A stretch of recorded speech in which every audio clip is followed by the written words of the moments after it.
प्यारे दर्शकों नमस्कार। तारीख है आज 11 जुलाई 2026, दिन शनिवार, हिंदी तिथि आषाढ़ माह कृष्ण पक्ष एकादशी। आइए नजर डालते हैं हमारे प्यारे राज्य हिमाचल प्रदेश की तमाम बड़ी खबरों पर। वीडियो शुरू करने से पहले कमेंट बॉक्स में जय हिंद लिखकर हमें सपोर्ट करें। तो चलिए शुरू करते हैं। सीएम सुखविंदर सिंह सुक्खू का बड़ा ऐलान, हिमाचल में 3500 करोड़ से बनेगा आपदा रोधी इंफ्रास्ट्रक्चर।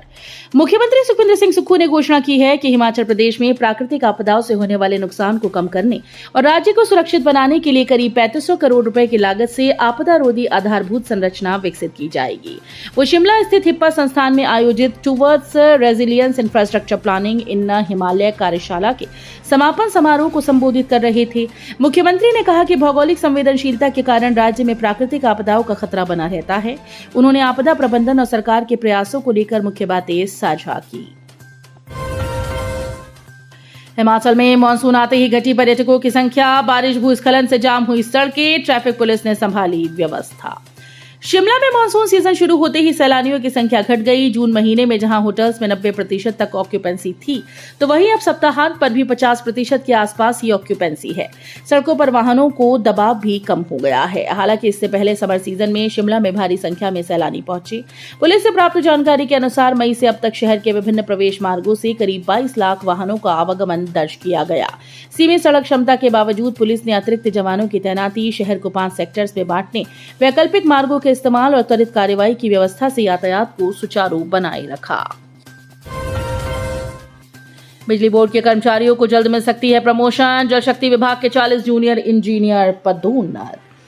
हिमाचल प्रदेश राज्य विद्युत बोर्ड में फील्ड स्तर पर कार्यरत तकनीकी कर्मचारियों को जल्द पदोन्नति का लाभ मिल सकता है। पिछले 3 महीनों से लंबित पदोन्नतियों की मांग पूरी न होने को लेकर शुक्रवार को संघ के प्रदेश अध्यक्ष रणवीर ठाकुर के नेतृत्व में मुख्यमंत्री के विशेष सचिव राजीव कुमार से सचिवालय में मुलाकात की।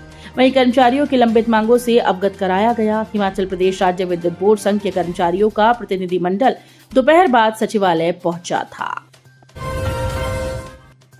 जनगणना 2027 के प्रथम चरण की प्रगति की समीक्षा, 15 जुलाई तक हाउस लिस्टिंग कार्य पूर्ण करने के निर्देश।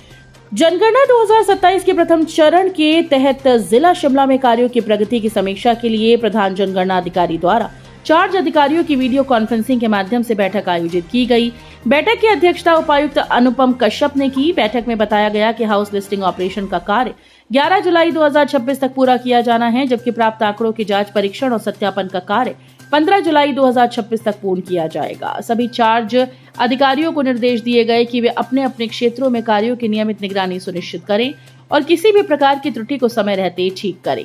उपायुक्त अनुपम कश्यप ने कहा कि जनगणना के प्रथम चरण में एकत्र किए जा रहे आंकड़ों की गुणवत्ता, शुद्धता, गोपनीयता और डेटा सुरक्षा पर विशेष जोर दिया गया है।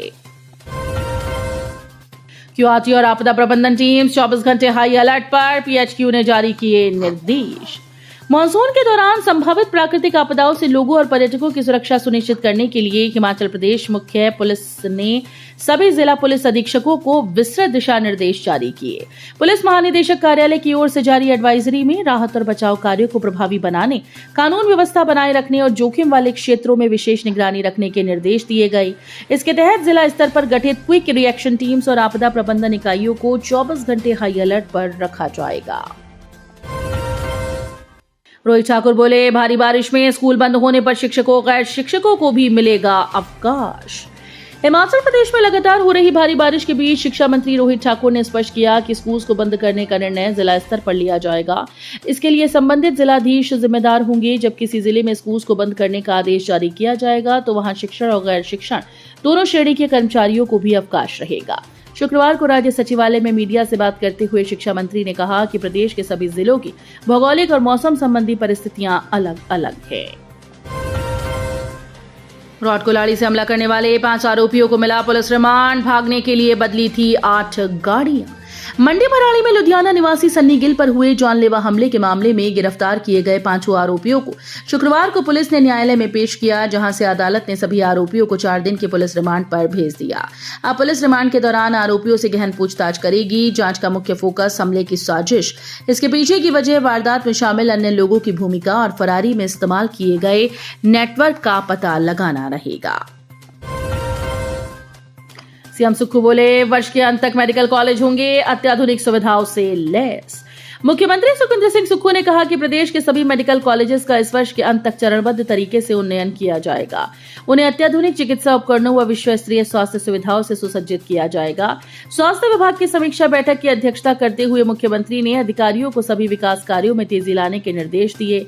उन्होंने बताया कि स्वास्थ्य संस्थानों में स्टाफ की कमी दूर करने के लिए हजारों पदों पर भर्ती की गई, जबकि विभिन्न पैरामेडिकल श्रेणियों के 71 पदों और 50 जूनियर ऑफिस असिस्टेंट के पदों को भरने की प्रक्रिया जारी है। हिमाचल के दियोट सिद्ध मंदिर में बिना जेब के कपड़े पहनेंगे चढ़ावा गिनने वाले, नया ड्रेस कोड लागू। हिमाचल प्रदेश के जिला हमीरपुर स्थित विश्वविख्यात सिद्धपीठ बाबा बालकनाथ जी दियोट सिद्ध मंदिर ट्रस्ट ने चढ़ावे की गणना व्यवस्था में बड़ा बदलाव किया। गणना करने वाले कर्मचारियों के लिए नई ड्रेस नीति लागू की गई। उपायुक्त हमीरपुर और मंदिर ट्रस्ट के अध्यक्ष गंधर्वा राठौड़ के निर्देश पर 13 जुलाई से मंदिर में चढ़ावे की गणना करने वाले सभी कर्मचारियों को बिना जेब वाले कपड़े पहनकर ड्यूटी करनी होगी। जयराम बोले, सीएम की योजनाएं चाइनीज खिलौनों जैसी शुरू होते ही हो जाती हैं खत्म। पूर्व मुख्यमंत्री और नेता विपक्ष जयराम ठाकुर ने सुखी परिवार योजना के नाम पर प्रदेशवासियों को ठगने का आरोप लगाया। उन्होंने कहा कि बिना बजट की घोषणाएं करने वाले मुख्यमंत्री को ये पहले बताना चाहिए कि समाज कल्याण का बजट कम करके वे योजनाएं कैसे क्रियान्वित करेंगे। जयराम ठाकुर ने कहा कि सुक्खू सरकार ने इस साल समाज कल्याण के लिए आवंटित धनराशि में पिछले साल के मुकाबले 63% की कटौती की। इस साल ये राशि 604 करोड़ है, जबकि पिछले साल 1618 करोड़ रुपए थी। हिमाचल शिक्षा बोर्ड 10वीं के बाद अंग्रेजी गणित के साथ ITI करने वाले होते हैं 12वीं आर्ट्स के समकक्ष। 10वीं के बाद औद्योगिक प्रशिक्षण संस्थान में 2 वर्षीय तकनीकी कोर्स करने वाले अभ्यर्थियों को 12वीं के समकक्ष योग्यता प्राप्त करने का अवसर मिलता है, लेकिन अधिकांश प्रशिक्षु इस व्यवस्था से अब भी अनभिज्ञ हैं। जानकारी के अभाव में कई अभ्यर्थी ITI पूरा करने के बाद भी अलग से 12वीं करने को मजबूर हो जाते हैं, जबकि निर्धारित शर्तें पूरी करने पर उन्हें सीनियर सेकेंडरी समकक्ष प्रमाण पत्र मिल सकता है।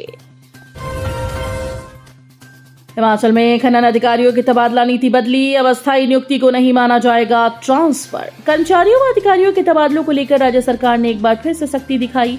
उद्योग विभाग के खनन विंग में अधिकारियों के तबादलों की प्रक्रिया में बड़ा बदलाव किया गया। माइनिंग इंस्पेक्टर, सहायक माइनिंग इंस्पेक्टर और माइनिंग गार्ड के एक खनन कार्यालय से दूसरे खनन कार्यालय, भूविज्ञान विंग या जियोलॉजिकल विंग से किसी खनन कार्यालय में तबादले और तैनाती के आदेश केवल उद्योग निदेशालय स्तर से ही किए जाएंगे।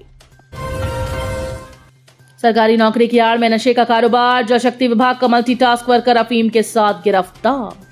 हिमाचल प्रदेश में नशे के खिलाफ चलाए जा रहे अभियान के तहत पुलिस को एक बड़ी सफलता हाथ लगी। पुलिस ने गुप्त सूचना के आधार पर कार्रवाई करते हुए जल शक्ति विभाग में कार्यरत एक कर्मचारी को 428 ग्राम अफीम के साथ रंगे हाथों गिरफ्तार किया। आरोपी नशे की इस खेप को अपनी मोटरसाइकिल पर ले जा रहा था। अतिरिक्त पुलिस अधीक्षक धर्मचंद वर्मा ने मामले की जानकारी देते हुए बताया कि पुलिस टीम क्षेत्र में गश्त पर थी। इस दौरान कर्मचारी को 428 ग्राम अफीम के साथ रंगे हाथों गिरफ्तार किया गया। आरोपी नशे की खेप को अपनी मोटरसाइकिल में लेकर जा रहा था। कुल्लू में पहाड़ी से गिरे पत्थर ने ली 70 वर्षीय बुजुर्ग की जान, इलाके में पसरा मातम। जिला कुल्लू में शुक्रवार दोपहर एक दर्दनाक हादसे में पहाड़ी से गिरे पत्थर की चपेट में आने से 70 वर्षीय बुजुर्ग शिवराम की मौत हो गई। हादसा दोपहर करीब 12:20 पर घलाड़ नाला के समीप बुआंदा के समीप यह हादसा पेश आया, जिससे क्षेत्र में शोक की लहर दौड़ गई। जानकारी के अनुसार शिवराम पुत्र गंगाराम निवासी गांव धोगीधार चौई सड़क से गुजर रहे थे। इस दौरान अचानक से पहाड़ी से पत्थर गिरने लगे। एक बड़ा सा पत्थर सीधे उनके सिर पर आ गिरा, जिससे उन्हें गंभीर चोटें आईं और मौके पर ही अचेत होकर वो गिर पड़े। हादसे की सूचना मिलते ही आसपास के ग्रामीण मौके पर पहुंचे और घायल बुजुर्ग को तुरंत उपचार के लिए आनी अस्पताल ले जाया गया। हालांकि चिकित्सकों ने जांच के बाद उन्हें मृत घोषित कर दिया। तो ये थी आज की फटाफट खबरें। हम मिलेंगे अगले बुलेटिन में, तब तक के लिए धन्यवाद। जय हिंद।